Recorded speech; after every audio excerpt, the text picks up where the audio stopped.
want to go to school abroad and you already have a family and you're wondering, can I go to school abroad with my family? Let's talk about all of that in today's video. I'll share with you everything you need to know to make sure you successfully go abroad to study with your family. Let's get into it. So if you're thinking about going to school abroad and you want to go with your husband, your wife, your kids, yes, let's talk about that today. Now, the thing is, when you think about family, the way these countries define family is different from probably the way you define it. For instance, they do not consider like your younger sister or your younger brother to be immediate family that you can travel with as an international student. So if you're going to school and you want your wife, your husband, your kids to accompany you, yes, that's fine. But when you start talking about it, like your mom, your dad, your siblings, no, those ones, likely wouldn't get like a dependent visa. So you need to know that this is only applicable for like your partner. You have to either be married or be legally what they call like common law partners, or and your kids. So those are the people that can accompany you abroad to study. So let's talk about the dependent visa, which is what your family members can use which is the visa your family members need to be able to accompany you abroad while you're studying. So the first thing you need to know is you will have to submit a single visa application for all of you. So let's use the example. You are going abroad and you have a husband and 2 kids, and those kids are below 18 or below 16 depending on the country. Typically for many countries like the US, you will submit a single application for all of you. And once you submit the application, what that means is you guys are like joined at the hip. And what that means basically is they will either like approve or approve everyone or decline everyone. But you can also just apply for yourself, and like when you get to that country, you can apply for dependent visa for your kids and your husband or your wife. So that's how this works. But let's use that scenario where from beginning you want to go with your wife or you want to go with your husband and your kids, so you can submit a single application for everyone with all their details and information. Now I want to tell you what is different between like going as a single person abroad and going with a family. Let's talk about that because there are some differences you need to know. So for this dependent visa, which is what your partner or wife, husband, and your kids need, some other countries call it spousal visa for your partner and all of that. But for this dependent visa, this is the most important thing you need to know. So as part of your application process, so you as the main applicant, you have applied to school, you've shown proof of funds and how you pay, you've gotten scholarships, all of that good stuff. The big thing you need to know if you're traveling with family is you must show proof of how those people you're traveling with will be cared for. Now, let's say your own total cost of attendance, where that's your tuition and living expenses, were like say $100,000 for the entire, say you're going for a 2-year program, so you need $100,000 to take care of yourself and to pay your tuition. Now, in many cases, you need to show proof of how you will take care of your husband and your 2 kids. For instance, you need to show that let's say on average, schools usually have this estimate, so you can always check your school's website or ask them. So let's say you're going with your husband and 2 kids, so that's 3 additional people. You need to show proof of like, this is how much these 2 kids, this is the cost of living for these 2 kids for the 2 years. Let's say for 2 kids it's $15,000, and then for one husband it's maybe additional $5,000 for the 2 years, which is just assumptions. So now you need additional $20,000, and for you, your tuition and living expenses, that's like $100,000. So now the total that you actually need is $120,000. You need to add that $20,000 to your own total, and you get $120,000. Now, the big difference between you applying as a single person versus you applying to go with a family is that you need to show proof of a bigger amount. So you need to show proof of how you would, like, you need to show proof of $120,000. Meanwhile, if you had applied just for yourself, you would only need to show proof of $100,000. So that's the big difference. So how does this impact things? when your school asks you for like details of how you pay for your cost of attendance, you need to show proof of $120,000. When you're applying for a visa, you need to show proof of how you pay $120,000. So that is the big difference between you applying as a single person and you applying as a family. Now, once you can show proof, whether that's a combination of your savings, like your bank statement, a sponsorship letter, which I've talked about a lot on this channel, you can use a sponsorship letter if you don't have a lot of cash, or whether that's student loans, everything must add up. The total of everything must add up to $120,000 if you want your visa to be approved. So for countries like Canada, they will tell you, they'll give you a breakdown of like, if you're going with one partner and one kid, this is the additional amount they expect to see that you have. If you're going with just your husband or just your wife, this is the additional amount you need to have. So that's how this process works. So one question you may have is, hey Doyin, why can't I assume my wife or my husband will work and then we will take care of the kids together? No, for the purpose of your visa application, typically you cannot make that assumption.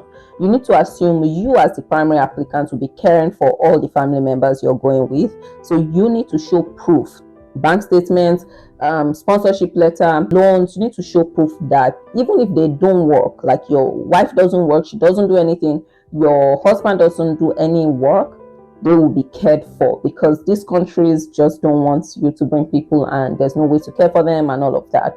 So you cannot assume, even though we'll talk about whether or not they can work shortly, but you can't assume that they will be working. You need to show proof. You need to submit your application almost like they won't be working and you'll be responsible for them. So that's one thing that is very important for you to know.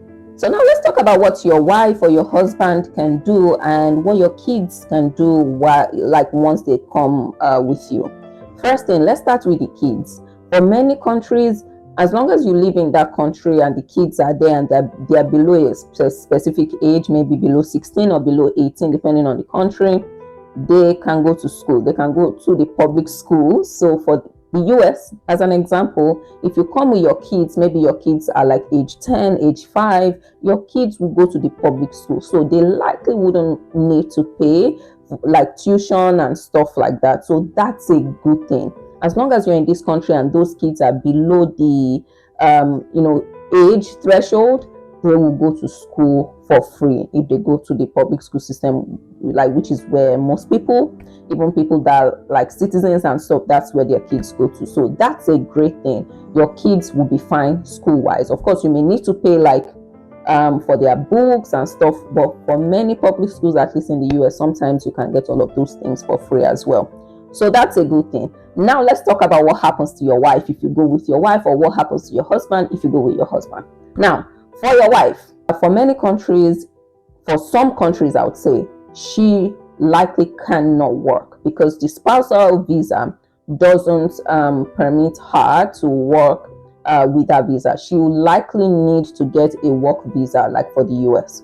She will likely need to get a work visa to be able to work while you are studying. So she may need a company to sponsor her if she's interested in the H-1B visa. She'll just need other visas which she can apply for while she's here. But for that student, like that student spousal visa or dependent visa that she has, she likely won't be able to work with that. Now, I have heard, like for Canada, your wife may be able to work, she may qualify, but I think for Canada as well, she may still need to apply for some other visa, but it may be easier than in the US. So that's what happens with your wife or your husband. But for the kids, school-wise, they will be fine. Now, let me tell you about what I've seen many of my friends do when they come here with their partners. Maybe you can learn a thing or two, but let me know if you want me to bring some of these friends to the channel and let them share about their experience going with their partners abroad while their husband is studying, or while their wife is studying, what they were able to do in that time. But let me share what I've noticed. So one thing that I've noticed is that a lot of these, so let's say the husband came here for school and came with the wife and the kids. The kids go to school, like I'm talking about my friends that I've noticed here.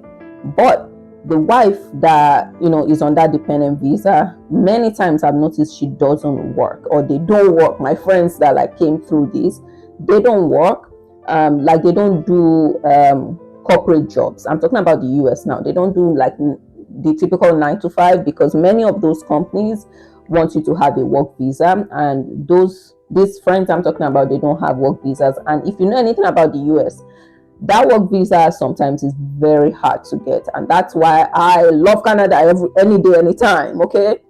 So many of those friends, they actually don't do a 9 to 5 job, but what I've seen them do is they actually do some freelancing and some like almost like side hustles, but they make it like their main hustle. An example, some of them like create YouTube channels and start posting videos. Some of them become like makeup artists. Now I don't know the formality, like everything they need to do, like if that's a violation or not, but I know that that's what a couple of friends do here once they come with their partners to study.